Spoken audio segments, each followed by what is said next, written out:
Hello everyone. आज हम एक रिएक्ट की बहुत इंपॉर्टेंट हुक एक्सप्लोर करेंगे जो कि यूज़ इफ़ेक्ट है।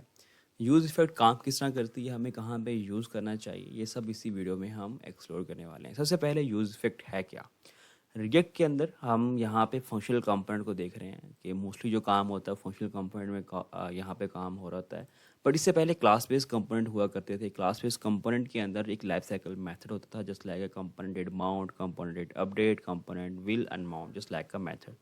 तो ये मेथड्स फंक्शनल कंपोनेंट में ऐसे नहीं होते। तो रिएक्ट टीम ने हमें फंक्शनल कंपोनेंट के अंदर एक इसका सोल्यूशन प्रोवाइड किया जो कि यूज़ इफ़ेक्ट हुक के साथ है। ये हमसे दो डिपेंडेंसीज लेती है, जस्ट लाइक एक एरो फंक्शन होता है आगे पास और यहाँ पे सेकंड पैरामीटर एक डिपेंडेंसी अरे है।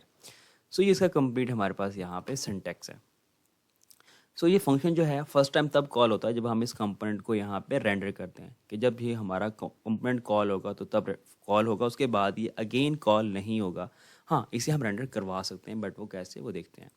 हम चाहते हैं कि हम यहाँ पे एक फंक्शन लिखें जिसकी हेल्प से ये टॉप पे हमारा जो काउंट है उसकी वैल्यू यहाँ पे शो हो रही हो।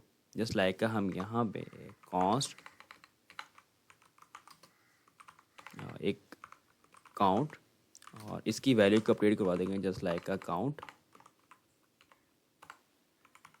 और इसके लिए हम एक यूज स्टेट ले लेते हैं और इसकी बाय डिफ़ॉल्ट जो वैल्यू वो ज़ीरो रख देते हैं।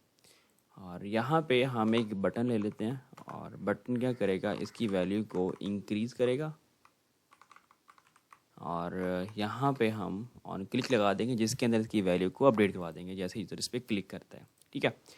तो इसके अंदर अभी हम डॉक्यूमेंट को डायरेक्टली एक्सेस करते हैं जो कि एक ग्लोबल ऑब्जेक्ट डॉक्यूमेंट करके है और इसके अंदर हम इसके टाइटल को यहाँ पे एक्सेस कर सकते हैं और उसकी वैल्यू को यहाँ पे डिफाइन कर सकते हैं।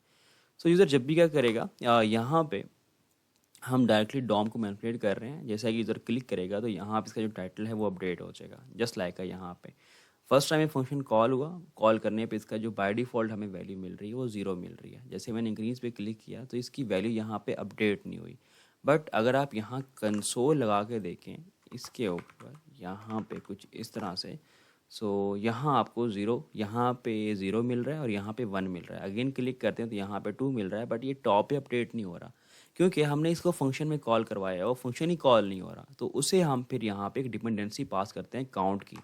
सो अब जब भी यूज़र क्या करेगा, यहाँ पे क्लिक करेगा और इसकी वैल्यू चेंज होगी तो जो फंक्शन है ये अगेन कॉल होगा। इसके अंदर काम क्या कर रहे हैं, टाइटल को अपडेट कर रहे हैं। सो आप यहाँ पे हम इसे अगेन ट्राई करते हैं। अभी इंक्रीज पे क्लिक किया तो वैल्यू अभी अपडेट हो गई, मीन्स के रियल टाइम अपडेट हो रहा है। जैसे हमारी डिपेंडेंसी अरे की वैल्यू चेंज होती है तो ये जो फंक्शन है अगेन कॉल हो जाता है। यहाँ पे आप अगेन कॉल कर लें तो अगेन हमारी वैल्यू चेंज हो रही है। सो ये जो फर्स्ट टाइम फंक्शन कॉल होता है जब हमारा कंपोनेंट रेंडर होता है और सेकंड टाइम तब कॉल होता है जब हमारी ये डिपेंडेंसीज के अंदर जो भी वैल्यू चेंज होगी। ये मल्टीपल डिपेंडेंसीज भी हो सकती हैं। तो जब भी डिपेंडेंसी की वैल्यू चेंज होगी तब ये अगेन हमारा फंक्शन कॉल हो जाएगा। अब इसका यूज़ केस क्या है कि हम साइड में कोई एपीआई कॉल कर रहे हैं, डाटा को अगेन फैच करना है। जस्ट लाइक हमने यूज़र को डिलीट किया, हम अगेन डाटा फैच करना चाह रहे हैं, या ब्राउज़र के अंदर कोई जिस तरह कोई चेंजेस करना चाह रहे हैं, या फिर लोकल स्टोरेज डाटा गेट करना चाह रहे हैं, या कोई इवेंट लिस्टर लगाना चाह रहे हैं। तो ये सब काम हम इस यूज़ इफेक्ट के फंक्शन में कर सकते हैं कि कंपोनेंट को तो रिफ्रेश करना ना पड़े हमें।